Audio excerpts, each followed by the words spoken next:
Assalamualaikum warahmatullahi wabarakatuh. Baiklah, kami dari kelompok 5 yang beranggotakan Saya Aina Sofia Tunisa dengan NIM 24052103 dan saya Diva dengan NIM 24052110. Saya Alia Rahma dengan NIM 24052106. Saya Rifa Dwi Cahyani dengan NIM 24052029. Di sini kami akan membuat podcast dari proyek Ilmu Kewarganegaraan dan Kebangsaan, dan kami memilih tema nomor 2, yaitu solidaritas sosial dan toleransi sebagai wujud semangat kebangsaan pemuda. Stay tune ya.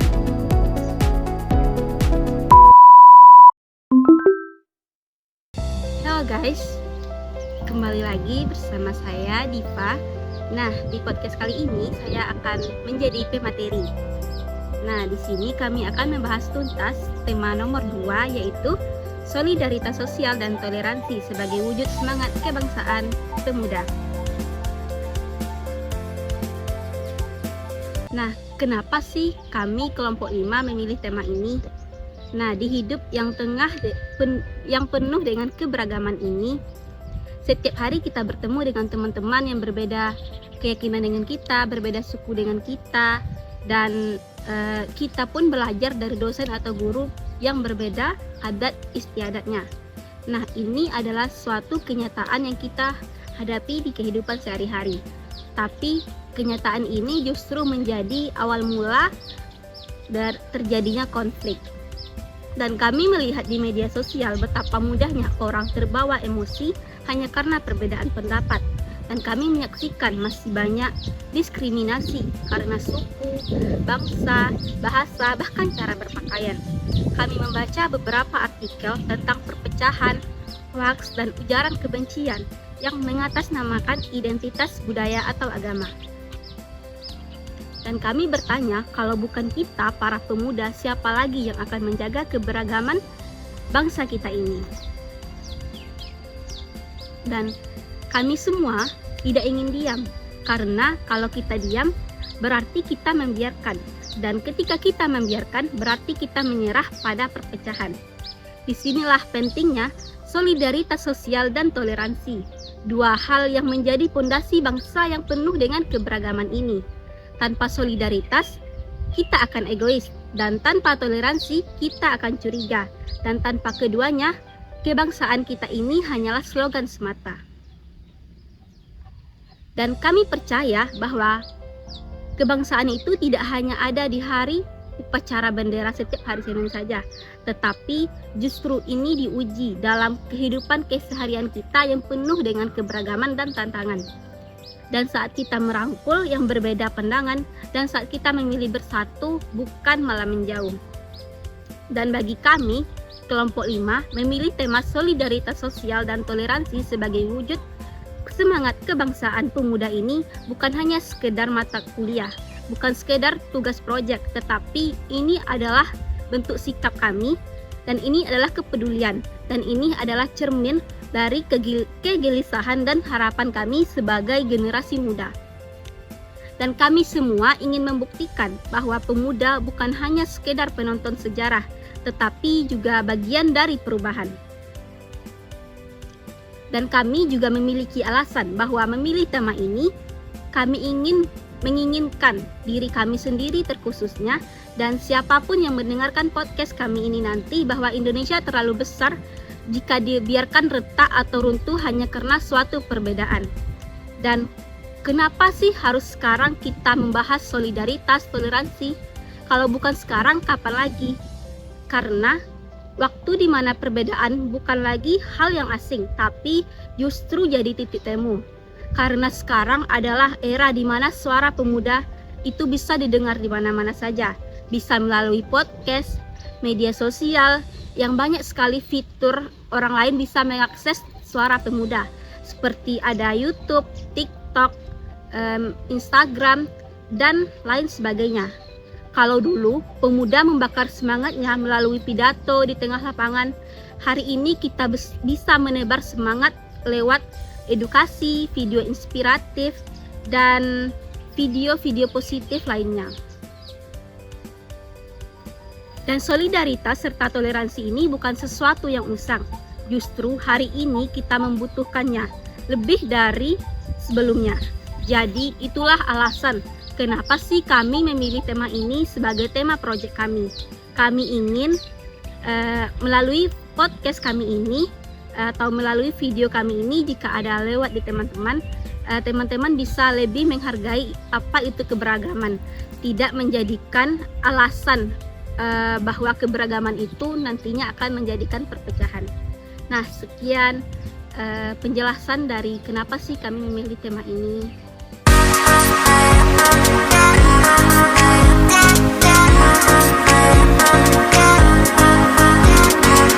Setelah penjelasan dari alasan kenapa kami memilih tema tadi, nah sekarang saatnya kita masuk ke poin yang pertama, yaitu peran pemuda dalam menumbuhkan intoleransi di tengah keberagaman sosial dan budaya. Dan di sini fokusnya yaitu bagaimana sih pemuda bisa menjaga persatuan dalam masyarakat yang multikultural. Nah, sebelum kita masuk bagaimana sih peran pemuda dalam menjaga persatuan di tengah masyarakat yang multikultural ini, alangkah baiknya kita tahu dulu apa sih arti toleransi itu, apa sih arti dari masyarakat multikultural itu. Nah, toleransi di sini yaitu kita itu adanya sifat saling menerima perbedaan atau saling menghargai, saling menghormati teman-teman yang berbeda dengan kita, baik itu dari suku, agama, budaya. Dan di toleransi ini menekankan adanya suatu penerimaan dan rasa menghormati. Sedangkan masyarakat multikultural ini adalah masyarakat yang beragam, masyarakat yang banyak sekali jenisnya, masyarakat yang terdiri dari beberapa jenis suku, beberapa agama, dan adat istiadat. Nah, jadi bagaimana sih peran pemuda itu dalam menjaga persatuan dalam masyarakat yang multikultural ini? Sebelum kita masuk ke dalam perannya, seperti yang kita tahu, kita hidup dalam negara yang penuh dengan keberagaman. Kita beragam dari sosial, budaya yang sangat luas. Tidak hanya dari sosial dan budaya saja, kita juga beragam dari suku, agama, ras, bahasa, dan tradisi. Semuanya hidup saling berdampingan. Ini adalah anugerah, tapi juga menjadi tantangan kita sebagai pemuda dalam perbedaan itu. Nah, seperti dijelaskan oleh Nur Hayati dalam penelitiannya di salah satu jurnal di Kota Serang, Nur Hayati ini menjelaskan bahwa toleransi muncul saat masyarakat aktif membangun komunikasi dan memahami perbedaan. Artinya, keberagaman bukan sekedar fakta, tetapi juga medan interaksi yang membutuhkan upaya sadar dari kita dari kita semua, terutama para pemuda. Nah, dalam masyarakat multikultural ini, pemuda punya peran sentral. Mengapa sih? Karena pemuda adalah kelompok yang paling dinamis. Pemuda adalah kelompok yang paling terbuka dan yang paling terhubung dengan satu sama lain. Antoni Lutfi dan timnya juga menyebutkan bahwa pemuda adalah katalisator toleransi yang bisa membawa perubahan lewat pendidikan, media sosial, dan kegiatan sosial. Lewat pendidikan multikultural ini, kita belajar bukan hanya soal budaya orang lain, tapi juga bagaimana menghargainya tanpa harus merasa terancam.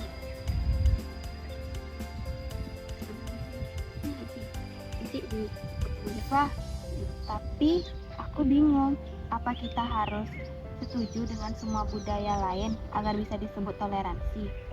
Nah, ini adalah suatu pertanyaan yang penting. Kita sebagai para pemuda itu tidak harus setuju dengan semua hal, tapi kita lebih menghormati apa yang menjadi perbedaan dari orang lain itu. Kita bisa tidak setuju, tapi tetap menjunjung tinggi rasa kemanusiaan, rasa saling menghargai, rasa menghormati, dan tidak adanya suatu rasa yang membuat kita itu lebih tinggi. Tidak adanya rasa egois. Misalnya nih, ketika teman satu kelas kita, dia itu memiliki budaya yang berbeda, dan kita harus menerima itu. Kita tidak harus menerima budaya mereka itu. tetapi kita harus menghormatinya. Jangan karena budaya mereka itu berbeda, kita bersikap semena-mena. Ketika dia sedang ada acara budayanya, kita ngejek-ngejek apa sih budayanya. Tidak begitu teman-teman. Ketika kita dihadapkan oleh perbedaan, kita harus bisa menerima. Kita tidak harus menerima, tetapi lebih ke menghargai. Nah, jadi bagaimana sih sebenarnya pemuda itu dapat menjaga persatuan di tengah masyarakat yang beragam ini? Jadi, ada beberapa cara yang bisa dilakukan para pemuda dalam menjaga masyarakat, dalam menjaga persatuan agar tetap bersatu di tengah banyaknya keberagaman. Cara yang pertama yaitu menjunjung sikap toleransi dalam pergaulan. Nah, dalam video kali ini ada salah satu contoh dari menunjukkan sikap toleransi dalam pergaulan, karena kita semua, terkhususnya kita berempat, kita kan berasal dari daerah yang berbeda, dari suku yang berbeda. Nah, ketika kita menjadi satu kelompok, mau tidak mau kita harus bisa saling menerima teman kita yang satu ini. Walaupun dia berasal dari daerah sini, kita harus bisa menghormatinya. Kita tidak boleh menjadikan suatu perbedaan itu sebagai awal dari perpecahan. Dan cara yang kedua yaitu kita bergaul dengan semua kalangan tanpa diskriminasi. Nah, ini suatu hal yang paling banyak sekali terjadi, di mana teman-teman kita itu bisa dibilang memilih-milih teman. Kita itu berteman dengan orang yang kita anggap cantik lah, ganteng lah. Seharusnya tidak begitu teman-teman. Semua orang itu sama ketika kita bisa menerima perbedaannya. Bahkan perbedaan itulah yang akan menjadikan kita kaya akan apa yang tidak kita ketahui sebelumnya. Misalnya saja ketika dia berbeda kan sifatnya atau berbeda pendapatnya, ketika kita bisa menghormati itu, ketika kita bisa menerima itu menjadi suatu ilmu baru atau pengetahuan baru bagi kita ketika kita bisa menerima suatu yang berbeda itu. Jadi teman-teman, alangkah baiknya kita mulai dari saat ini janganlah memilih-milih teman, janganlah kita beranggapan bahwa teman yang ini aja yang baik, yang ini tidak. Nah, cara yang ketiga yaitu menggunakan media sosial untuk mempromosikan persatuan. Nah, podcast kita kali ini adalah salah satu contoh dari kita menggunakan media sosial kita untuk mempromosikan persatuan, bukan sebaliknya yaitu perpecahan. Kan sekarang kita lagi buat podcast, nanti akan kita uploadkan ke media sosial YouTube.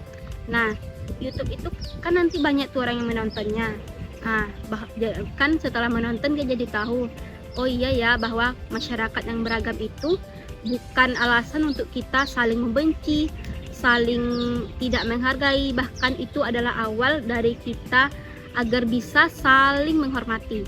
Nah, itu kan adalah bentuk kegiatan positif yang kita lakukan di media sosial kita, bukan hanya sekedar dari melihat-lihat yang tidak, ya begitulah, yang tidak bermanfaat. Jadi saat sekarang ini adalah masa dimana kita itu sebaiknya menggunakan media sosial kita itu ke hal yang positif seperti ini ya teman-teman. Dan cara yang keempat, kita bisa mengadakan atau mengikuti acara kebudayaan. Kegiatan ini memperkenalkan dan menghargai budaya orang lain. Contohnya, bisa di kampus kan banyak tuh acara-acara BEM, acara-acara organisasi yang menampilkan berbagai macam bentuk budaya, mulai dari adat Minang, adat dari Riau, dan adat dari kota-kota lainnya. Nah, itu adalah bentuk dari suatu cara pemuda untuk menghargai keberagaman, bahwa kita itu walaupun banyak budaya yang kita kenal, walaupun banyak budaya yang masuk ke tempat kita, tetapi kita harus menghargainya tanpa menganggap budaya kita lah yang paling baik. Dan cara yang keempat, kita bisa mengikuti dan mengadakan acara kebudayaan. Ini sama dengan tadi teman-teman, ketika ada teman kita yang mengadakan acara budayanya, kalau kita diundang, boleh tuh kita pergi. Jangan ketika diundang nanti datang ya, kami ada mengadakan acara itu nih, acara daerah kami nih, apaan sih lebih bagus acara kami. Nah, itu tidak boleh ya. Dan cara yang kelima ada menjadi relawan di kegiatan sosial lintas agama. Maksudnya di sini yaitu kita menjadi relawan atau menjadi orang yang menolong agama lain yang berbeda dengan kita.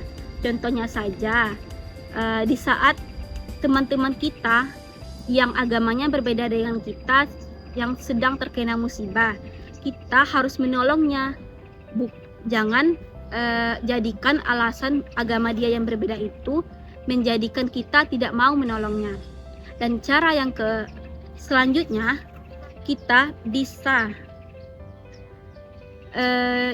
kita bisa mengadakan juga acara-acara seminar atau acara yang berbau kepada persatuan, yang menyatukan budaya lain dengan budaya satu.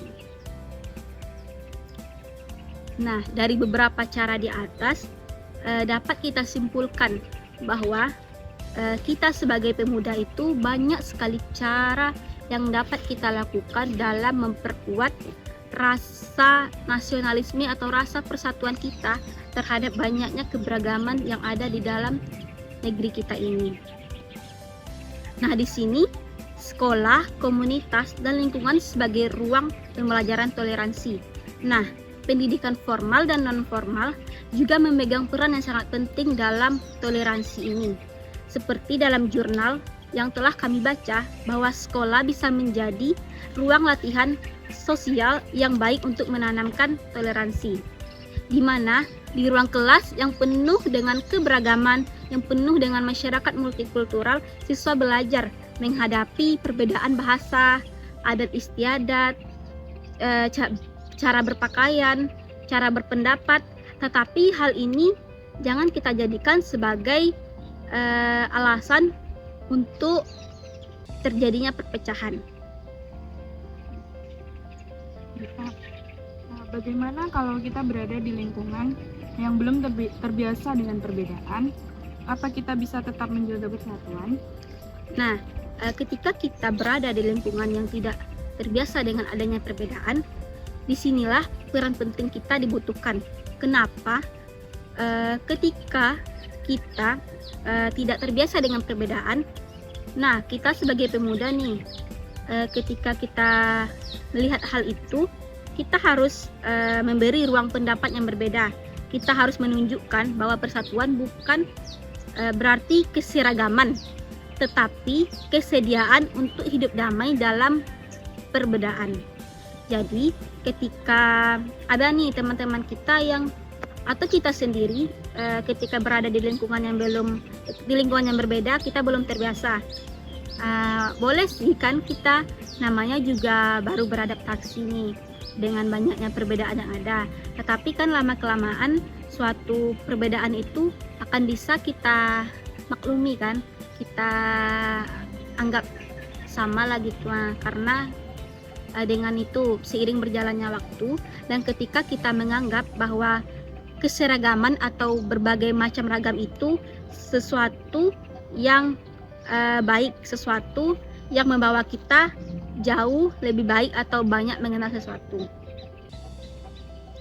Dan pemuda dalam hal ini, dalam mewujudkan toleransi di masyarakat multikultural dan persatuan di masyarakat multikultural ini tidak bisa sendirian, karena di sini dibutuhkan kolaborasi dengan pemerintah, kolaborasi dengan masyarakat, kolaborasi dengan instansi-instansi pendidikan, organisasi masyarakat, bahkan sektor swasta dibutuhkan dalam gerakan toleransi ini.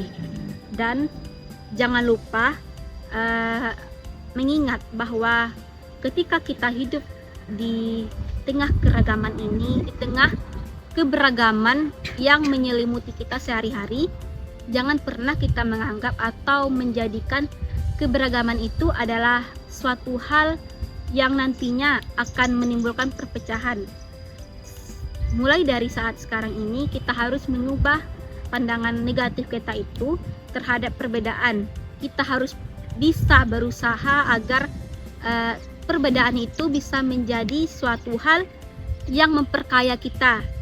Contohnya saja, Indonesia itu kaya karena terdiri dari masyarakat yang beragam, masyarakat yang multikultural ini.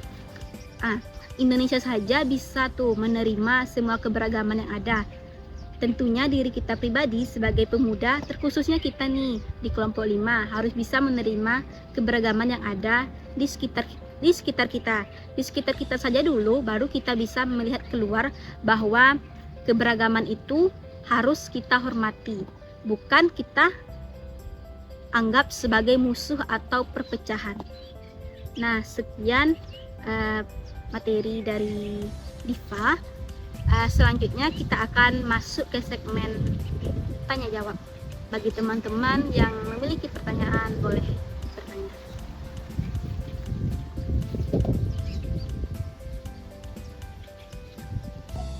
Baik teman-teman semua, setelah pemaparan materi tadi, maka segmen selanjutnya akan dibuka segmen tanya jawab. Jadi mungkin nih teman-teman ada beberapa pertanyaan yang ingin ditanyakan atau yang masih belum paham mengenai materi yang telah Diva sampaikan tadi. Boleh dari siapa dulu nih? Dari saya dulu. Di era digital ini kan interaksi antar budaya itu makin intens. Iya. Menurut kamu, bagaimana cara pemuda bisa memanfaatkan perbedaan ini sebagai kekuatan untuk mempererat persatuan, bukan malah menjadi sumber konflik? Jadi pertanyaannya di sini, bagaimana cara pemuda bisa memanfaatkan perbedaan ini atau perbedaan yang ada sebagai kekuatan untuk mempererat persatuan, bukan malah menjadi awal konflik ya. Jadi berdasarkan pemaparan materi tadi mungkin sudah dibahas juga, pemuda pada saat sekarang ini sangat berperan dalam keberagaman yang tengah kita rasakan. Jadi mungkin ada beberapa cara yang bisa dilakukan pemuda dalam memanfaatkan perbedaan ini sebagai kekuatan untuk mempererat persatuan, bukan malah menimbulkan perpecahan. Dan beberapa cara itu diantaranya yang pertama, dengan mengembangkan empati dan toleransi.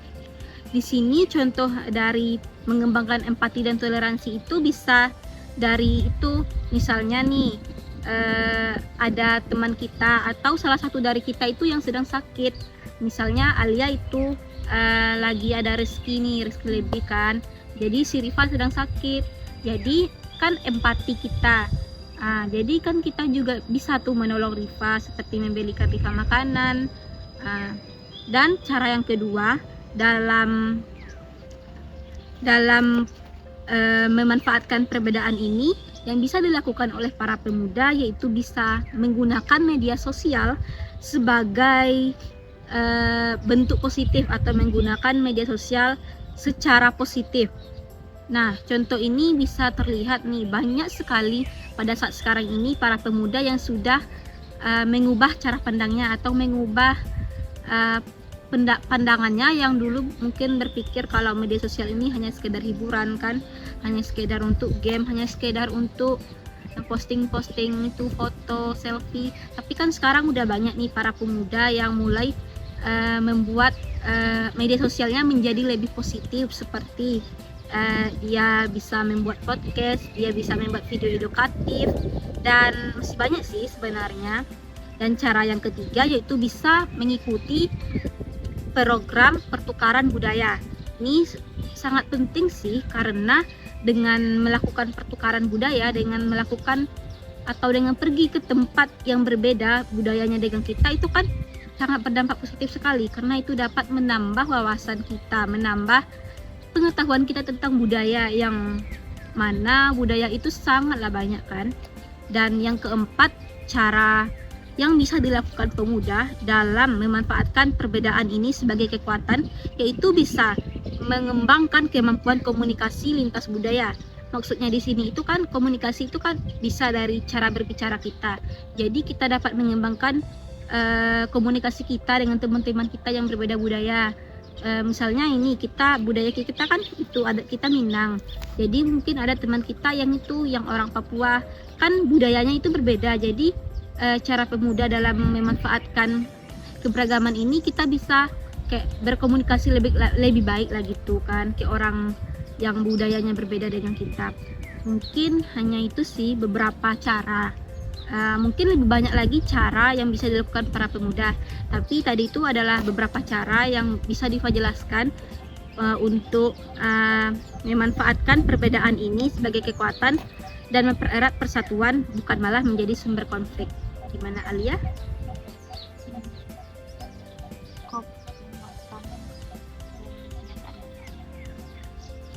Mungkin ada dari teman-teman Aina atau Rifa yang ingin bertanya. Ini mau tanya Diva, Ya, pasti. bagaimana pemuda itu dapat menjadi agen perubahan dalam mempromosikan nilai-nilai toleransi di tengah masyarakat multikultural saat ini? Nah, ini pertanyaannya bagus juga. Para pemuda itu kan sekarang itu disebut sebagai motorik atau agen perubahan dalam mempromosikan, mengenalkan nilai-nilai toleransi di tengah masyarakat yang sangat beragam ini.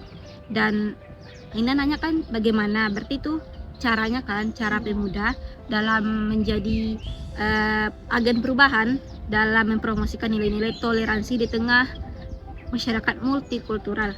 Menurut Diva, dan mungkin juga ini dari beberapa jurnal yang Diva baca dan informasi, mungkin dari beberapa informasi yang Diva dapat, beberapa cara yang bisa dilakukan oleh pemuda itu diantaranya, yang pertama, pemuda itu bisa menyuarakan toleransi lewat media sosial dan konten digital. Ini contohnya sangat nyata kan, kayak sangat relevan dengan kehidupan kita saat sekarang ini, di mana melalui media sosial dan konten digital ini, pemuda bisa bersuara, bisa menyuarakan toleransi antar orang yang berbeda agama, berbeda kebudayaannya dengan kita, yang berbeda agamanya dengan kita, bisa melalui media sosial kan.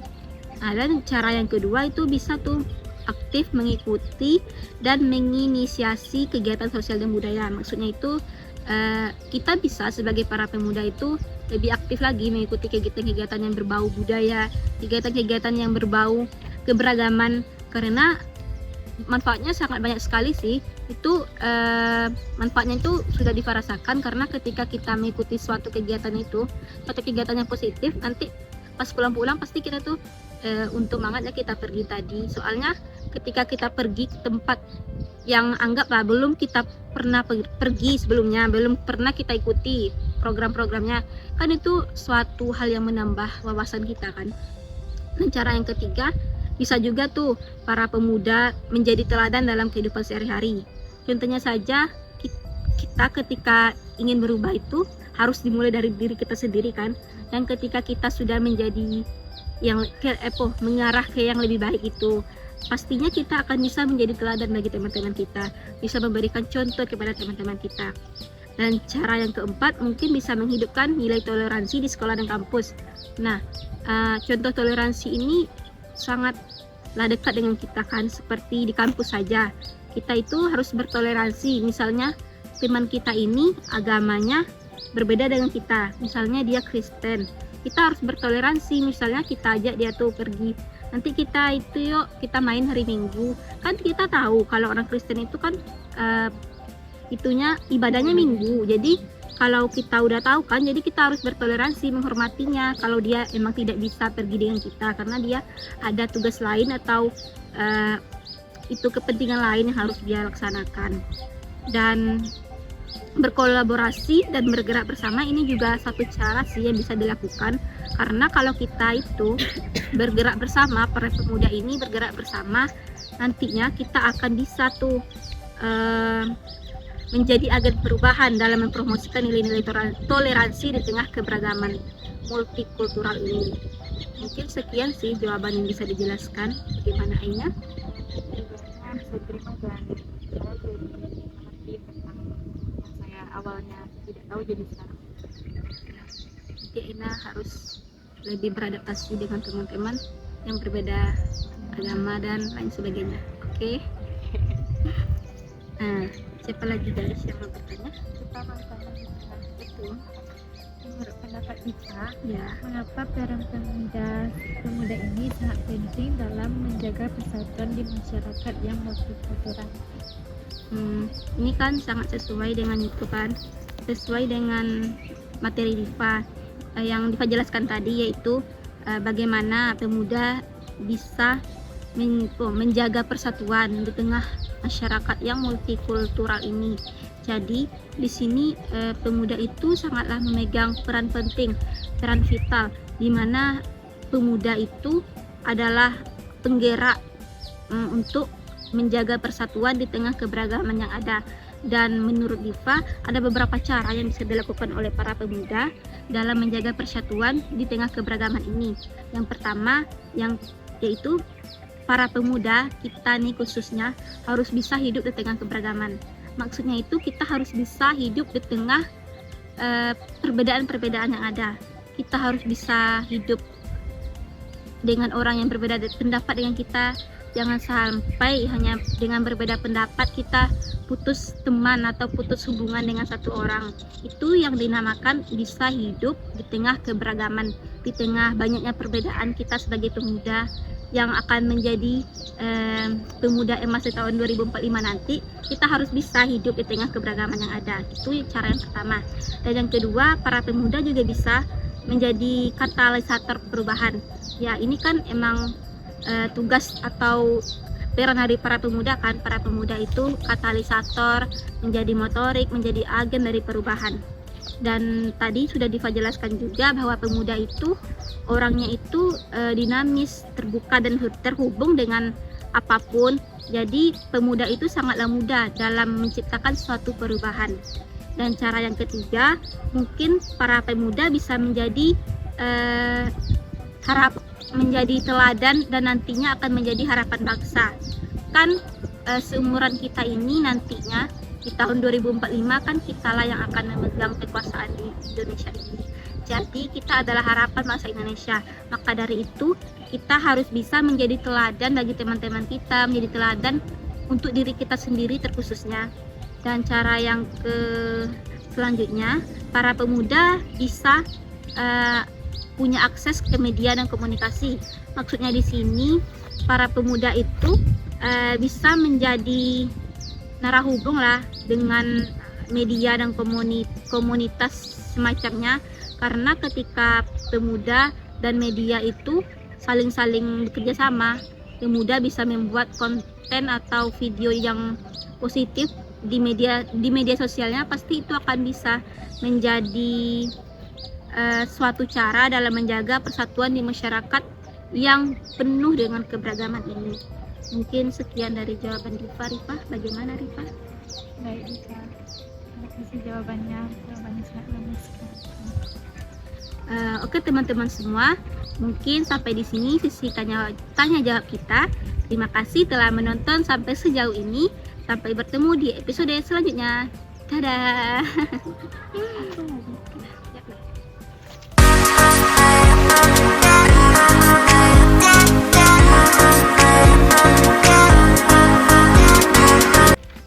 Halo semuanya, selamat datang di podcast part 2, tempat di mana kita bahas isu-isu penting dengan sudut pandang anak muda di masa kini. Saya Alia Rahmah, dan hari ini kita akan ngobrol soal sesuatu yang sangat relevan, inspiratif, dan penuh makna, yaitu aksi solidaritas pemuda di era digital berfokus pada ketertiban melalui media dan teknologi. Gimana sih generasi muda merespon isu-isu sosial dan kemanusiaan lewat media dan teknologi? Yuk kita bahas dengan tuntas. Di era digital seperti sekarang, aksi solidaritas sudah nggak lagi terbatas pada unjuk rasa di jalanan atau berpegangan dana dari rumah ke rumah. Hari ini, kita bisa lihat bagaimana anak muda bergerak, bersuara, bahkan berdonasi hanya lewat smartphone di tangan saja. Kita hidup di zaman di mana satu unggahan bisa menjangkau ribuan bahkan jutaan orang. Isu-isu seperti bencana alam, ketidakadilan, pelanggaran HAM, hingga konflik kemanusiaan bisa viral dalam hitungan menit hingga detik. Dan yang luar biasa, anak muda nggak cuma jadi penonton, mereka jadi motor penggerak. Menurut jurnal yang kami baca, Andika 2024 yang diterbitkan di Maliki, pemuda punya peran sentral dalam menciptakan gerakan daring atau online movement yang partisipatif dan lintas wilayah. Artinya, kamu yang tinggal di Jakarta bisa bersolidaritas dengan teman-teman dari Aceh, Papua, bahkan luar negeri, hingga dengan klik, share, dan ikut kampanye digital. Misalnya nih, kita tahu gerakan seperti Black Lives Matter di Amerika, Me Too di seluruh dunia, atau di Indonesia ada aksi nyata anak muda, Play for Palestine. Semua itu jadi bukti nyata kalau pemuda bisa menyuarakan keadilan sosial di ruang digital. Segmen kedua, peran media sosial sebagai ruang solidaritas. Kita nggak bisa lepas dari peran media sosial dalam aksi ini. Instagram, Twitter, TikTok, sampai YouTube jadi ladang perjuangan baru. Disinilah pemuda bisa bikin konten yang bukan cuma informatif, tetapi juga menyentuh hati. Dalam jurnal Siregar 2024 di Jurnal Madani dijelaskan bahwa anak muda sekarang hadir sebagai konten kreator, aktivis digital, hingga pengelola komunitas. Ada yang bikin infografis tentang bencana, ada yang buat podcast tentang kemiskinan, atau video edukatif soal ketimpangan gender. Dan jangan lupa strategi yang mereka pakai, hashtag, challenge, filter-filter kreatif, podcast, video pendek, dan webinar. Semua ini adalah bentuk solidaritas yang modern, cepat, dan berdampak luas.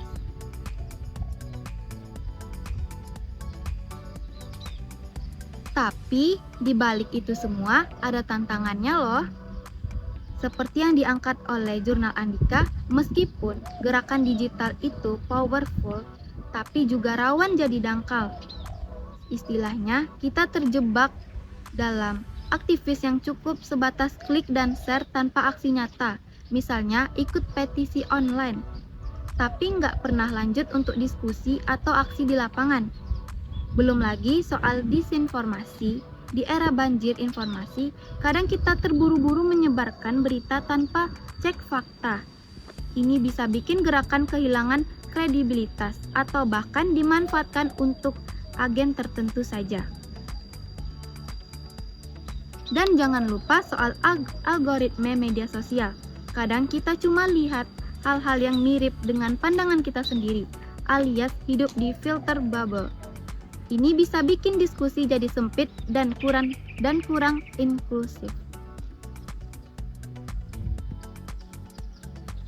Satu hal yang penting, akses teknologi, menurut Andika juga, nggak semua pemuda punya kesempatan yang sama untuk terlibat dalam solidaritas digital di Indonesia. Masih banyak daerah yang sinyalnya lemah atau perangkatnya terbatas. Artinya, ada ketimpangan digital yang bisa bikin sebagian anak muda tertinggalan dari gerakan sosial berbasis teknologi. Makanya, literasi digital dan pemberantas akses teknologi jadi PR bersama. Kita perlu dorong pelatihan, edukasi media, dan kolaborasi supaya semua anak muda bisa terlibat secara merata. Tapi tenang, di balik tantangan itu ada harapan besar. Siregar dan timnya menekankan pentingnya kolaborasi. Pemuda bisa menggandeng NGO, sekolah, komunitas, bahkan pemerintah untuk memperluas gerakan. Contohnya bikin kampanye edukatif bersama, gabungan proyek sosial lintas daerah, atau bahkan ikut bikin rekomendasi kebijakan berbasis data sosial digital. Solidaritas nggak boleh cuma berhenti di ruang maya, harus ada jembatan ke dunia nyata, entah itu lewat aksi sosial langsung program pemberdayaan atau gerakan lingkungan. Kuncinya keberlanjutan. Jadi, buat kamu nih yang sekarang lagi aktif di media sosial, sadar nggak sadar kamu punya kekuatan luar biasa. Satu postingan kamu bisa jadi suara untuk yang tak terdengar. Satu video kamu bisa jadi harapan buat yang tertindas. Tapi pastikan kamu juga mau belajar, cek fakta, dan terlibat langsung. Aksi solidaritas pemuda di era digital bukan cuma tren, tapi kebutuhan zaman. Ini cara baru untuk menyebarkan empati, membangun kesadaran, dan menciptakan perubahan.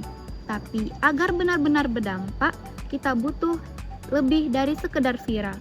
Tapi butuh pemuda yang melek literasi digital, kritis, kolaborasi, dan mau bergerak nyata. Jadi, apakah kamu siap jadi bagian dari perubahan? Itu dia pembahasan saya hari ini. Terima kasih buat teman-teman yang sudah mendengarkan podcast saya. Jangan lupa follow podcast ini di platform favorit kamu dan share ke teman-teman yang juga peduli isu sosial. Sampai ketemu di episode berikutnya. Tetap kritis, tetap peduli, dan tetap jadi bagian sosial.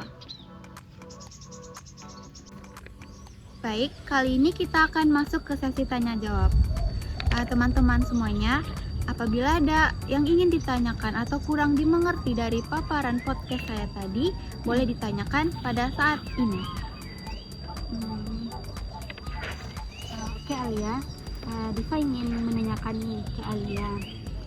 Menurut Alia, bagaimana pemuda dapat menggunakan media sosial dan teknologi dengan bijak dalam meningkatkan kesadaran dan menggerakkan aksi solidaritas terkait isu sosial dan kemanusiaan di masyarakat? Menurut aku, Diva, pemuda bisa menggunakan media sosial secara bijak dengan cara menyebarkan informasi yang benar, membuat konten positif, dan mengajak orang lain peduli terhadap isu-isu sosial dan kemanusiaan. Misalnya, mereka bisa membuat kampanye online, menyebarkan cerita inspiratif, atau membuat infografis yang mudah dipahami tentang masalah sosial tertentu. Selain itu, pemuda juga bisa menggunakan media sosial untuk menggerakkan aksi nyata, seperti donasi online, webinar, dan kerjasama antar komunitas. Mereka tidak hanya menyebarkan informasi, tapi juga memberi contoh tindakan konkret yang bisa ditiru oleh orang lain. Ini membuat solidaritas terasa lebih nyata dan berdampak. Agar semua itu berjalan baik, pemuda perlu literasi digital, yaitu kemampuan untuk memilih informasi, berpikir kritis, dan tahu cara menggunakan teknologi secara bertanggung jawab. Dengan begitu, media sosial bisa menjadi alat yang kuat untuk menciptakan perubahan yang baik di masyarakat. Bagaimana Diva? Apakah pemaparan saya bisa dimengerti dan bisa dipahami? Terima kasih Alia. Saya bisa menerima dan paham dengan jawabannya. Selanjutnya teman-teman yang lain. Oke Alia, menurut Alia, apa keuntungan dan apa tantangan yang dihadapi pemuda saat menggunakan teknologi digital dalam meresponkan isu kemanusiaan? Keuntungan, menurut aku, keuntungan utama dari teknologi digital adalah pemuda bisa menyuarakan kepeduliannya dengan cepat dan menjangkau banyak orang. Melalui media sosial, mereka bisa membuat kampanye, menyebarkan informasi penting, dan mengajak orang lain ikut beraksi. Bahkan tanpa harus turun langsung ke lapangan. Mereka tetap bisa memberi dampak nyata, seperti lewat donasi online atau konten edukatif. Tapi ada juga tantangannya. Salah satunya adalah resiko menyebarkan informasi palsu atau hoax.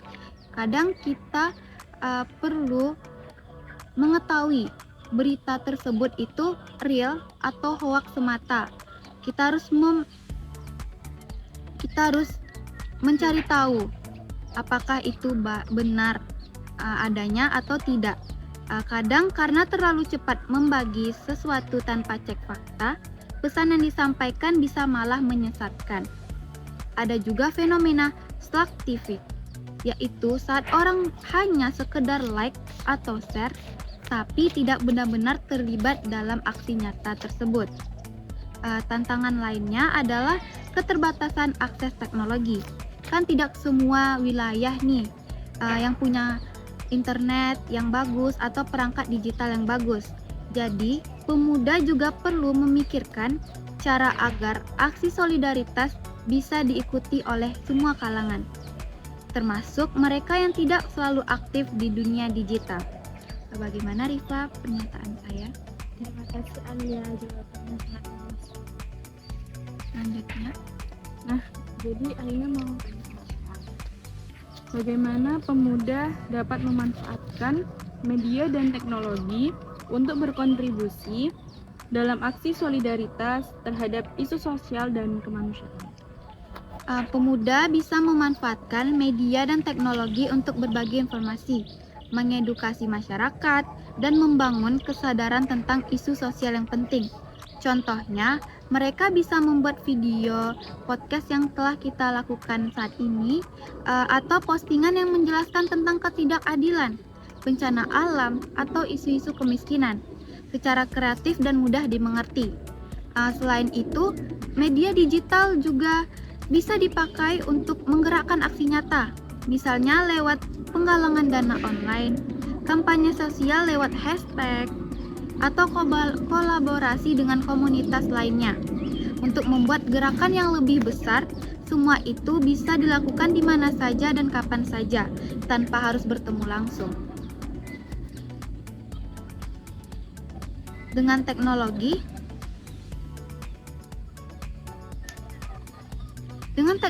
pemuda juga bisa menjalin kerjasama dengan banyak pihak, seperti sekolah, pemerintah, dan lain-lainnya. Ini membuat gerakan solidaritas mereka jadi lebih kuat dan punya dampak lebih luas, asalkan digunakan dengan baik dan bijak. Media dan teknologi bisa jadi alat yang sangat berguna untuk membuat perubahan sosial yang lebih. Jadi guys, kan kalian udah dengerin nih aksi sosial nyata di era media sosial. Apakah teman-teman pernah terlibat menyebarkan suatu info fakta ke media sosial teman-teman semuanya? Pernah nggak sih? Pernah. Contohnya itu seperti apa sih?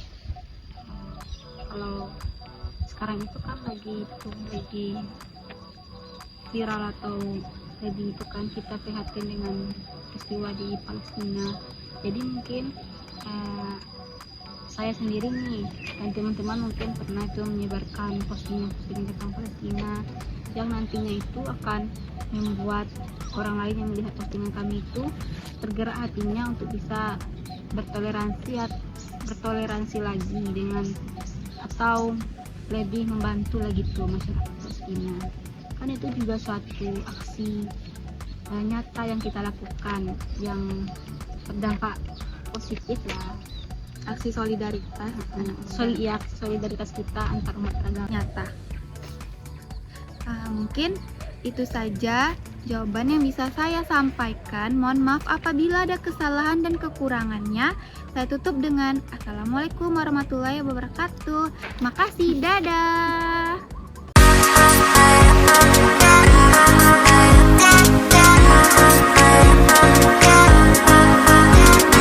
Halo teman-teman, selamat datang di podcast selanjutnya. Saya Rifa Dwi Cahyani akan menambahkan wawasan tentang pendidikan inklusif sebagai sarana menumbuhkan semangat toleransi di kalangan generasi muda.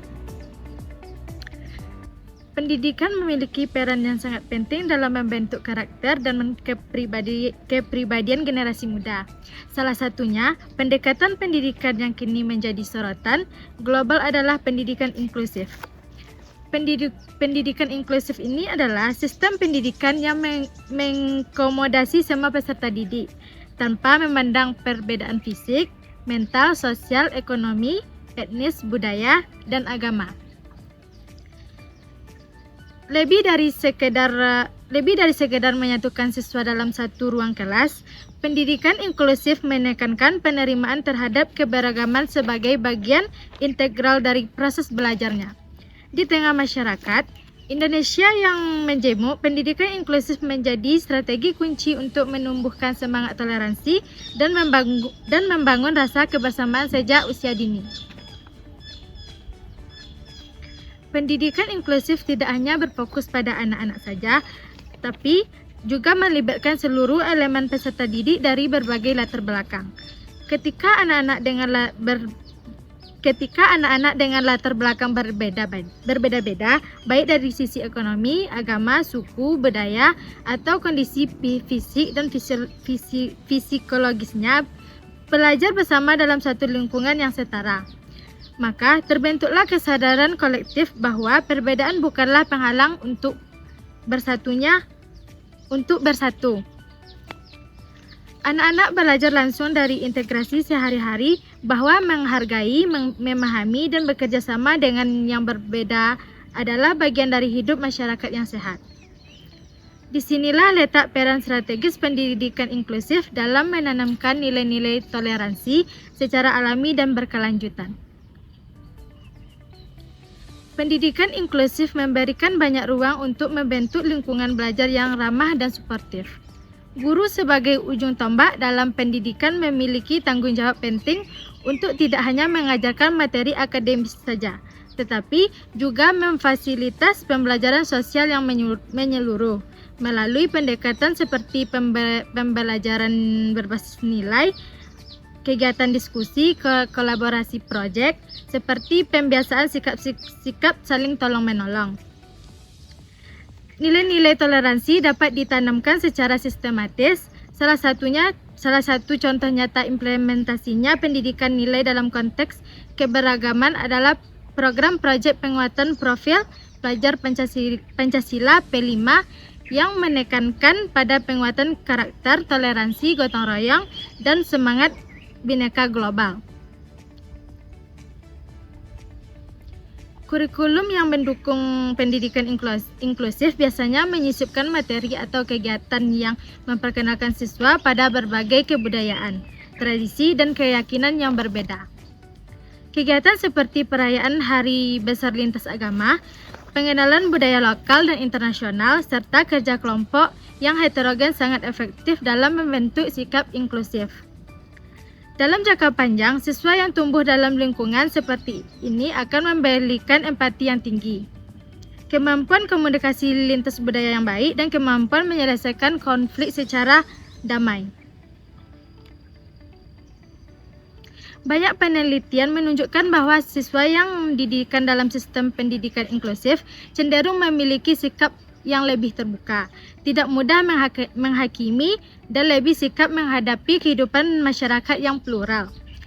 Sebuah jurnal yaitu Eliza 2004 menyatakan bahwa sekolah inklusif di Indonesia mampu menanamkan nilai-nilai toleransi dengan lebih baik melalui pembelajaran kolaboratif, kegiatan ekstrakurikuler lintas kelompok, serta penguatan nilai-nilai Pancasila. Penanam sikap toleransi ini bukan hanya terjadi di ruang kelas saja, tetapi juga terbentuk dalam kegiatan sehari-hari yang penuh berinteraksi antar individu yang beragama. Selain itu, ada jurnal Sakofa Fadila 2004 dijelaskan bahwa pendidikan inklusif sangat penting dalam konteks keberagaman agama. Melalui kegiatan belajar, mempertemukan siswa dari berbagai latar kepercayaan dalam suasana saling menghormati. Sekolah menjadi laboratorium sosial di mana nilai-nilai toleransi tumbuh secara otomatis, secara organik.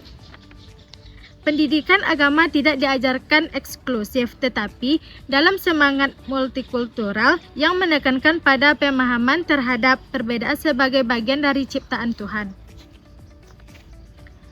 Penting juga kita pahami bahwa keberhasilan pendidikan inklusif ini sangat tergantung pada kebijakan sekolah dan pemerintah. Sekolah perlu memiliki kurikulum yang inklusif, guru yang dilatih secara khusus serta infrastruktur yang mendukung aksesibilitas. Pemerintah melalui Kementerian Pendidikan dan Kebudayaan telah mengeluarkan panduan resmi tentang pelaksanaan pendidikan. Dokumen ini menekankan pentingnya peran sekolah menciptakan lingkungan pelajar yang setara dan mendorong semua peserta didik untuk berkembang secara optimal, baik akademik maupun karakter. Di sisi lain, pendidikan inklusif juga memberikan dampak positif pada siswa yang berasal dari kelompok mayoritas atau non-diskriminatif. Mereka belajar untuk lebih peka terhadap kebutuhan orang lain, lebih sabar dan lebih terbuka terhadap perspektif yang berbeda. Interaksi yang terjadi di kelas yang heterogen menciptakan dinamika yang kaya dan memperluas wawasan peserta didik. Hal ini membentuk budaya sekolah yang kuat dalam kebersamaan dan solidaritas sosial. Dalam jangka panjang, generasi yang tumbuh dengan semangat inklusivitas dan toleransi yang tinggi akan menjadi fondasi kuat bagi masyarakat yang damai dan harmonis. Mereka akan lebih siap menjadi pemimpin masa depan yang merangkul keberagaman, menyelesaikan konflik tanpa kekerasan, dan membangun komunitas yang saling mendukung. Pendidikan inklusif dengan demikian bukan hanya strategis akademik, tetapi juga investasi sosial yang sangat penting untuk masa depan bangsa. Pendidikan inklusif ini jalan sangat relevan untuk membentuk generasi muda yang toleran dan bijak, dan berpikiran terbuka. Di tengah tantangan globalisasi, polarisasi sosial, dan intoleransi yang kerap muncul, pendidikan yang mampu merangkul keberagaman menjadi solusi kunci. Saat anak-anak belajar dalam lingkungan yang menerima semua perbedaan, mereka tidak hanya belajar matematika atau bahasa, tetapi juga belajar menjadi manusia yang lebih utuh, dan itulah inti dari semua pendidikan inklusif ini. Jadi pendidikan inklusif ini penting ya saat sekarang ini. Ya, sangat penting. Dengan berbagai macam ras, suku, bangsa, beragama, apakah peran guru sangat berpengaruh dalam pendidikan inklusif tersebut? Ya, peran guru sangat penting dalam pendidikan inklusif ini. Dan adapun contoh pendidikan inklusif di sekolah yaitu siswa-siswa yang berkebutuhan khusus, sepertinya siswa autisme dan tunanetra. Siswa-siswa ini belajar bersama teman-teman lainnya di kelas reguler dengan dukungan guru pendamping khusus. Sekolah menyediakan fasilitas rumah seperti jalur kursi roda dan materi belajar dalam bentuk audio, serta menyesuaikan metode pembelajaran agar semua siswa dapat mengakseskan materi secara setara. Guru dan siswa saling bekerja sama melalui program teman sebaya untuk menciptakan lingkungan belajar yang menghargai perbedaan. Dengan pendekatan ini, sekolah menjadi tempat yang adil, terbuka bagi semua anak tanpa diskriminasi. Itu contohnya. Jadi itu ya contohnya. Anak-anak yang berkebutuhan khusus kayak itu. Tapi kalian udah pernah nggak kayak penerapan contoh itu? Udah pernah lihat nggak di sini? Sudah. Di salah satu di Universitas Negeri Padang kan ada itu toilet untuk disabilitas, adanya lift untuk disabilitas, penggunaan jalan kan ada yang untuk buta itu jalannya kan di fasilitas untuk mereka yang berbeda itu. Nah, Iya, kursi rodanya pun ada di berarti sini. itu Berarti salah satu pendidikan itu kan di kampus Universitas Negeri Padang ini sudah menerapkan pendidikan inklusif untuk mahasiswa yang berkebutuhan khusus. Tapi apakah pendidikan inklusif ini hanya untuk yang kebutuhan khusus saja? Apakah orang-orang normal seperti kita ini itu tidak tidak butuh atau tidak perlu sih pendidikan inklusif? Menurut kalian gimana? Menurut aku sih perlu ya. Perlu kan? Kita harus menerapkan kalau berbeda itu bukan menjadi pembatas, bukan menjadi halangan bagi kita, tapi menjadi suatu kebanggaan. Kita punya teman yang mungkin berbeda dari kita bisa menghargai dia, bisa pokoknya bisa mendukung lah satu sama lain. Iya kan, berarti memang penting banget kan pendidikan inklusif itu, apalagi kayak di semua kalangan itu kan. Tidak cuma anak sekolah saja. Baik teman-teman, kali ini kita masuk dalam sesi tanya jawab. Siapa nih teman-teman yang mau bertanya dulu? Diva ingin bertanya, Diva. Di sini Diva ingin menanyakan kan, Diva tadi membahas tentang pendidikan inklusif. Jadi pertanyaannya, apa sih yang akan terjadi jika sekiranya pendidikan inklusif diganti dengan pendidikan yang lain, atau pendidikan inklusif ini dihapuskan dalam pendidikan saat ini? Baik Diva, makasih pertanyaannya. Jika pendidikan inklusif ini digantikan dengan sistem pendidikan yang inklusif yang hanya mengakomodasi kelompok tertentu, akan ada beberapa konsekuensi negatifnya, yaitu terbatasnya interaksi lintas perbedaan yang membuat siswa tidak terbiasa dengan keberagamannya, meningkatnya potensi diskriminasi dan stereotip karena siswa hanya mengenal kelompoknya sendiri saja, lemahnya empati dan toleransi karena tidak ada pengalaman langsung untuk memahami dan bekerja sama dengan yang berbeda. Selanjutnya, munculnya polarisasi sosial karena generasi muda tidak dilatih untuk berdialog dan menerima perbedaan. Dan menggantikan pendidikan inklusif ini berarti mengabaikan peluang membentuk generasi yang berpikiran terbuka, toleran, dan damai. Justru, pendidikan inklusif adalah investasi sosial jangka yang panjang yang sangat penting dalam membangun bangsa yang majemuk seperti Indonesia ini. Apakah Diva bisa menjawab? Oke Diva, terima kasih atas jawabannya Diva. Si Diva. Siapa nanya lagi?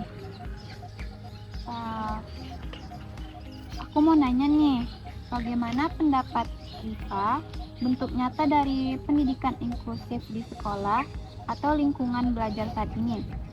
Apakah generasi muda sudah cukup merasakan manfaatnya dalam membangun semangat kebersamaan? Terima kasih Alia pertanyaannya. Bentuk nyata dari pendidikan inklusif di sekolah saat ini bisa kita lihat melalui beberapa program dan kegiatan, seperti kegiatan belajar di kelas yang melibatkan siswa dari berbagai latar belakang tanpa diskriminasi. Selanjutnya, pelaksanaan proyek penguatan profil pelajar Pancasila P5 yang menekankan pada gotong royong, toleransi, dan binekaan global. Perayaan Hari Besar Lintas Agama, pertukaran budaya, kerja kelompok heterogen yang mempertemukan siswa dari beragam suku, agama, atau kondisi fisik. Nah, guru menerapkan pelajaran berbasis nilai seperti empati dan saling menghargai. Melalui kegiatan-kegiatan ini, generasi muda semakin terbiasa hidup berdampingan dengan perbedaannya. Mereka belajar memahami bahwa keberagaman adalah kekayaan, bukan halangan. Meskipun belum semua sekolah melaksanakannya secara optimal, sebagian besar generasi muda mulai merasakan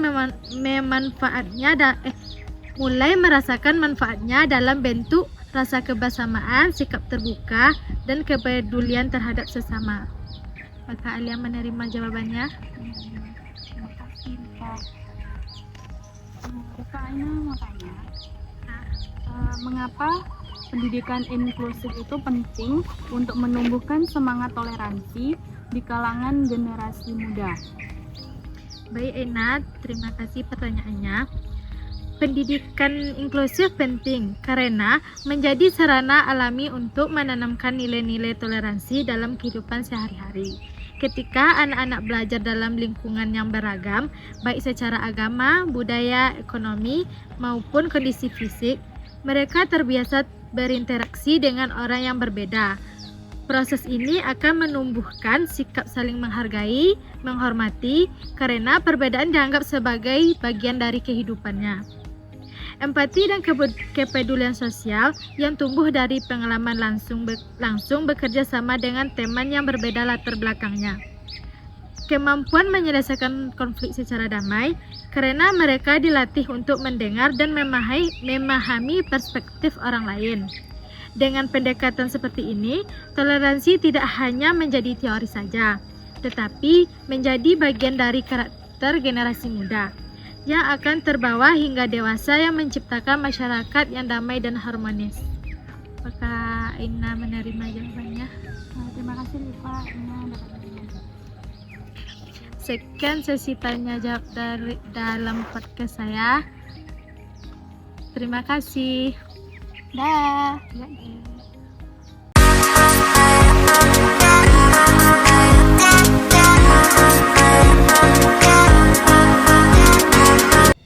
Halo teman-teman, selamat datang di podcast selanjutnya.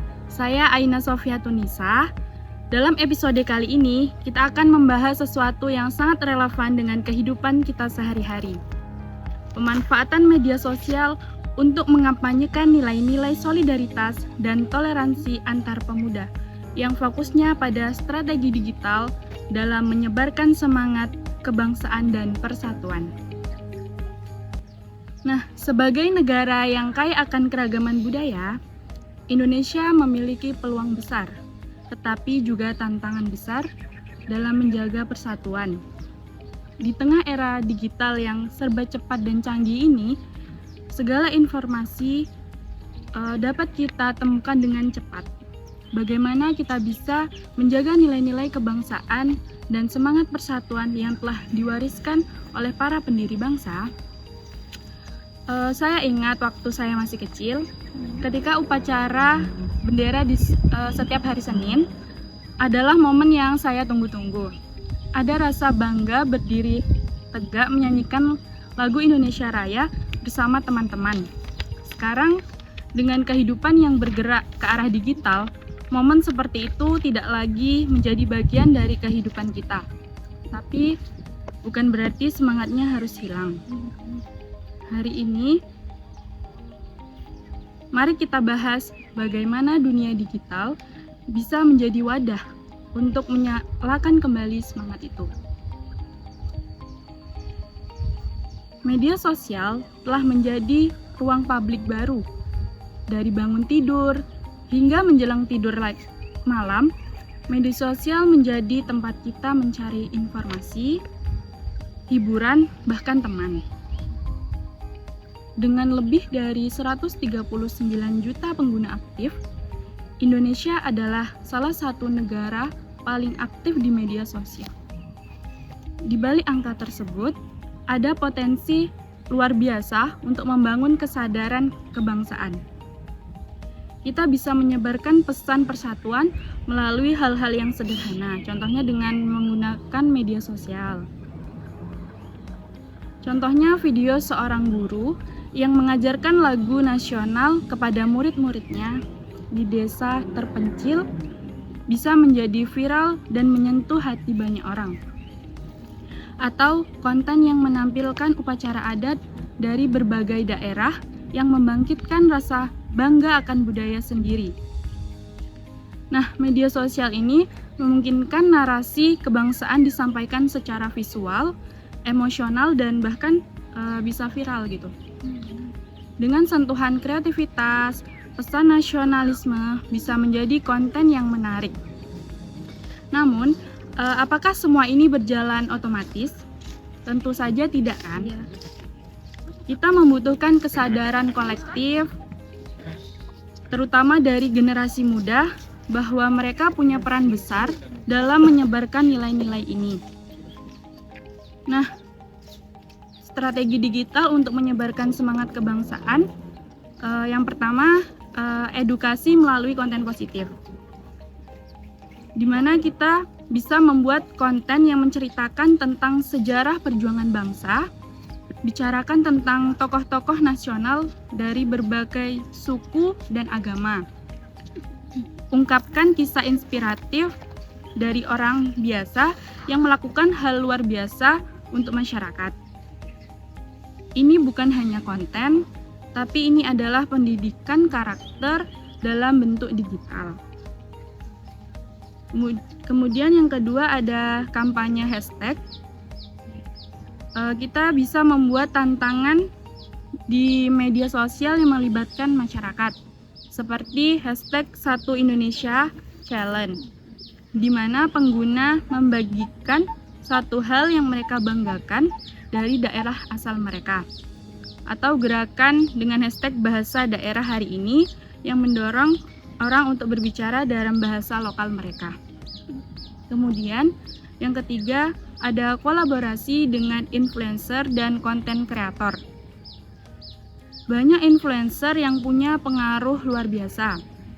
Mereka bisa diajak berkolaborasi untuk membahas isu-isu persatuan, bahkan dalam format yang ringan seperti vlog, daily, live, atau Q&A yang diselipkan nilai edukasi kebangsaan di dalamnya. Kemudian yang keempat, ada diskusi live dan podcast. Gunakan fitur live streaming atau menghadirkan tokoh masyarakat, seniman, guru, atau pelajar dari berbagai daerah. Bahas nilai-nilai nasionalisme, berbagai pandangan tentang keberagaman, dan beri ruang untuk saling mendengar. Kemudian yang kelima ada promosi produk dan budaya lokal. Kita bisa membuat konten bertema Bangga Buatan Indonesia yang menampilkan produk lokal, misalnya vlog tentang perjalanan kuliner Nusantara, dokumentasi UMKM inspiratif, dan review produk daerah. Dengan strategi ini, kita hanya menciptakan konten, tapi juga gerakan digital yang menyentuh banyak orang. Namun, di sisi lain ada juga tantangan media sosial dalam menjaga nasionalisme. Nah, tantangan terbesar adalah informasi yang saat ini tidak terkendali. Penyebaran hoaks, narasi kebencian, dan propaganda yang merusak nilai kebangsaan menjadi musuh utama di ruang digital saat ini. Nah, tantangannya yang pertama ada penyebaran hoaks, di mana isu SARA seringkali dimanfaatkan oleh oknum-oknum untuk memecah belah masyarakat. Masyarakat harus memiliki kemampuan untuk memilih informasi. Literasi digital harus diajarkan sejak dini, mulai dari di sekolah, di rumah, bahkan melalui konten media sosial itu sendiri. Kemudian yang kedua ada polarisasi sosial, di mana media sosial kadang menjadi ruang gema, di mana seseorang hanya melihat opini yang sejalan dengannya. Hal ini bisa membuat kita kehilangan empati terhadap pandangan yang berbeda. Tugas kita adalah membuka ruang dialog, bukan menutup perbedaan. Kemudian yang ketiga, ada konten negatif yang lebih cepat viral. Ironisnya, konten yang memicu emosi negatif seringkali lebih cepat menyebar. Dibutuhkan upaya konsisten untuk membuat konten positif itu juga punya daya tarik tinggi gitu. Kemudian yang keempat ada ketergantungan berlebihan. Ketika semua hal dilakukan secara digital, interaksi sosial bisa berkurang. Kita perlu menyeimbangkan antara dunia maya dan nyata agar nilai-nilai sosial seperti gotong royong, empati, dan toleransi tidak luntur. Namun, tantangan ini bukan alasan untuk menyerah. Justru saatnya kita mengambil atau ikut berperan aktif sebagai generasi muda saat ini. Kemudian studi kasus dan inspirasi bisa kita lihat dalam kampanye yang berhashtag Wonderful Indonesia telah membuka mata dunia tentang keindahan Indonesia. Tapi lebih dari itu, kampanye ini menunjukkan bahwa kita bisa membangun citra positif bangsa lewat media sosial.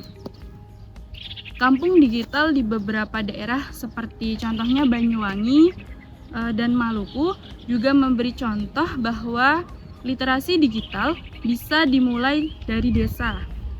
Mereka mengajarkan anak muda untuk membuat konten positif yang memperkenalkan kekayaan lokal, dari makanan khas hingga cerita rakyat. Nah, kisah lainnya datang dari komunitas pencinta sejarah yang membuat konten pendek di TikTok dan Instagram tentang peristiwa bersejarah nasional. Dengan gaya santai dan bahasa kekinian, mereka berhasil membuat sejarah menarik untuk generasi muda. Kita juga bisa membuat gerakan kecil dari rumah, misalnya seperti membuat konten tentang cerita nenek atau kakek saat kemerdekaan, atau memperkenalkan permainan tradisional, atau menampilkan kegiatan sosial di lingkungan sekitar kita. Oh, jadi itu termasuk strategi digital dalam menyebarkan semangat kebangsaan ya? Iya. Jadi media sosial tuh bukan sekedar tempat untuk bersenang-senang, ia juga bisa menjadi alat untuk perubahan gitu. Kita bisa memilih menjadi pengguna pasif yang hanya menonton, atau menjadi agen perubahan yang menciptakan dampak positif untuk kedepannya. Maksud agen perubahan di sini kan? Jadi kita tuh bisa membuat perubahan dari yang awalnya tuh kurang baik mungkin menjadi yang lebih baik dan menambahkan hal-hal positif gitu di dalamnya. Jadi mari gunakan media sosial untuk menyebarkan semangat kebangsaan, untuk memperkuat persatuan dan menumbuhkan rasa bangga menjadi orang Indonesia. Terima kasih telah mendengarkan episode kali ini. Semoga diskusi kita bisa menjadi inspirasi dan dorongan untuk melakukan hal kecil yang berdampak besar.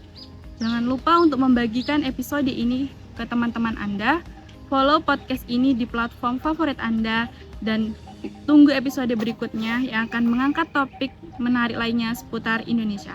Sampai jumpa dan tetap semangat menjadi bagian dari Indonesia yang bersatu dan kuat. Halo teman-teman, saat ini kita masuk ke sesi tanya jawab. Mungkin dari teman-teman ada yang ingin ditanyakan.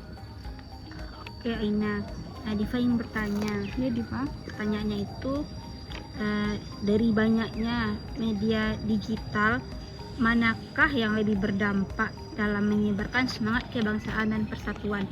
Karena tadi kan Aina sudah menjelaskan strategi digital dalam menyebarkan semangat kebangsaan dan persatuan. Jadi Diva bertanya, media digital mana yang paling berdampak gitu? Jadi media sosial seperti TikTok, Instagram, dan YouTube, dia tuh sangat berpengaruh karena paling banyak digunakan oleh anak muda saat ini. Nah, di sana kita bisa menyebarkan pesan kebangsaan lewat video pendek, gambar menarik, atau cerita yang mudah dipahami. Nah, selain itu, konten di media sosial bisa cepat viral dan menyebar ke banyak orang dengan sangat cepat. Walaupun seseorang itu tidak mengikuti akun tertentu, konten bisa tetap muncul di beranda mereka karena bantuan dari fitur algoritma dan hashtag. Kemudian media sosial juga memungkinkan orang untuk saling berbagi dan berdiskusi. Kalau kontennya bagus dan menyentuh, orang lain bisa ikut membagikan atau membuat versi mereka sendiri. Tentunya yang mungkin bisa lebih menarik dari itu kan. Dari situlah semangat kebangsaan dan persatuan bisa tumbuh dan menyebar luas. Bagaimana Diva? Jadi TikTok lah yang paling itu kan, yang paling berpengaruh. Kak Ina, terima kasih atas jawabannya Diva. Mungkin ada lagi yang ingin bertanya? Aku mau bertanya nih, di tengah maraknya konten hiburan di media sosial, bagaimana caranya generasi muda bisa tetap menjadikan platform ini sebagai ruang untuk menanamkan nilai-nilai kebangsaan dan persatuan tanpa kehilangan audiensnya?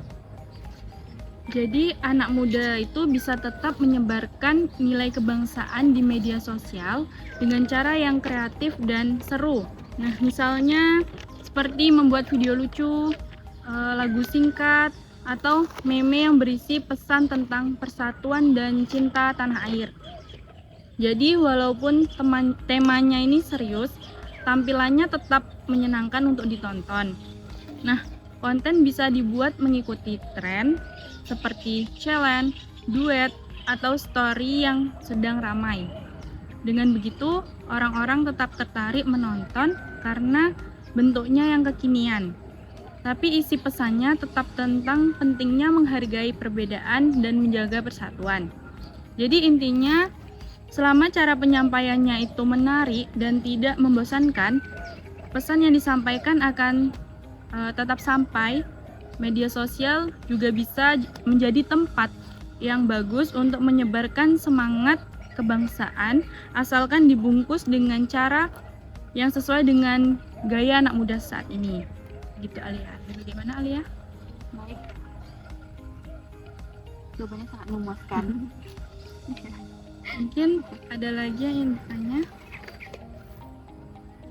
Rika mau nanya, menurut Aina, bagaimana media sosial dapat digunakan sebagai alat untuk menyebarkan nilai-nilai toleransi dan solidaritas antar pemuda? Jadi menurut Aina, media sosial ini bisa digunakan untuk menyebarkan pesan tentang saling menghargai dan membantu sesama. Anak muda bisa membagikan cerita, video, atau foto yang menunjukkan kebersamaan, walaupun berasal dari latar belakang yang berbeda-beda.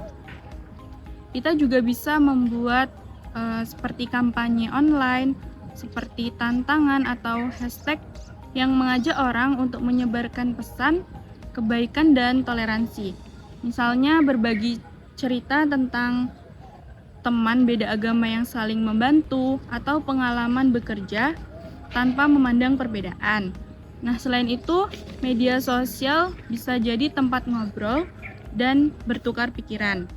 Lewat komentar, live, atau forum online, pemuda bisa saling belajar dan memahami satu sama lain. Dari situ, rasa solidaritas dan toleransi bisa tumbuh lebih kuat di dunia nyata maupun digital. Bagaimana Rifa? Terima kasih jawabannya Aina. Sekian sesi tanya jawab. Jika ada salah dalam penyampaian kata, mohon dimaafkan. Sampai bertemu di podcast selanjutnya. Sekian podcast dari kelompok kami. Terima kasih telah menonton. See you.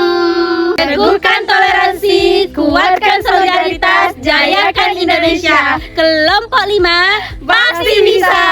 Yeay.